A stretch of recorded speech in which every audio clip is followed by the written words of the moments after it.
കാഴ്ച പരിമിതരായ വിദ്യാർത്ഥികളെ മാനസികമായി പീഡിപ്പിച്ച സ്കൂൾ പ്രധാന അധ്യാപികയെ മാറ്റാനുള്ള സർക്കാർ ഉത്തരവ് അധികൃതർ അവഗണിക്കുന്നതായി പരാതി.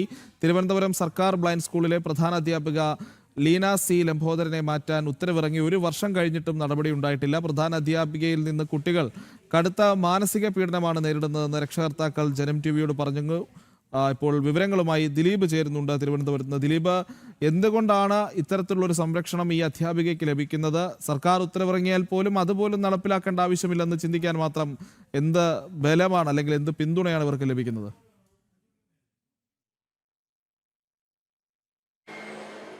പ്രജിത്ത്, തീർച്ചയായും അങ്ങനെ തന്നെ കരുതേണ്ടി വരും. പ്രത്യേകിച്ച് ഏകദേശം 1 വർഷം പിന്നിട്ടിരിക്കുകയാണ്. അതായത് ഈ പ്രധാന അധ്യാപികയായ ലിൻസിയെ മാറ്റണമെന്ന് ആവശ്യപ്പെട്ട അല്ലെങ്കിൽ അത്തരത്തിലൊരു ഉത്തരവ് ഇറക്കിയിട്ട് ഏകദേശം 1 വർഷം പിന്നിടുകയാണ്. എന്നിട്ട് പോലും അവർക്കെതിരെ ഒരു നടപടിയും സ്വീകരിച്ചില്ല എന്നാണ് ഏറ്റവും ദുഃഖകരമായ കാര്യം. പ്രത്യേകിച്ച് 2025 ജൂലൈ മാസത്തിലാണ് ഈ വിദ്യാഭ്യാസ വകുപ്പിലെ ജോയിന്റ് സെക്രട്ടറിയാണ് ഈ ലീനയ്ക്കെതിരെ നടപടി സ്വീകരിക്കണമെന്നും അവരെ പിരിച്ചുവിടണമെന്നടക്കമുള്ള കാര്യങ്ങൾ നിർദ്ദേശിക്കുകയും അതോടെ തന്നെ ഉത്തരവിറക്കുകയും ചെയ്തത്. എന്നാൽ ഇതുവരെ ഏകദേശം 1 വർഷം പിന്നിട്ടിട്ട് പോലും അവർക്കെതിരെ ഒരു നടപടിയും സ്വീകരിച്ചില്ല എന്നതാണ് ഏറ്റവും ദൗർഭാഗ്യകരമായ കാര്യം. അതോടെ തന്നെ തിരുവനന്തപുരം അന്ധവിദ്യാലയത്തിലെ ഇപ്പോഴത്തെ വിദ്യാർത്ഥികളുടെ എണ്ണമെന്ന് പറയുന്നത് ഏകദേശം 24 അതായത് ഏകദേശം 10ഓളം പേരാണ് ഇവർക്കെതിരെ നടപടി സ്വീകരിക്കാത്തതിൻ്റെ പേരിൽ പ്രതിഷേധിച്ചുകൊണ്ട് TC മേടിച്ച് മറ്റു സ്കൂളുകളിലേക്ക് മറ്റു സ്കൂളുകളിലേക്ക് പോയിരിക്കുന്നത്.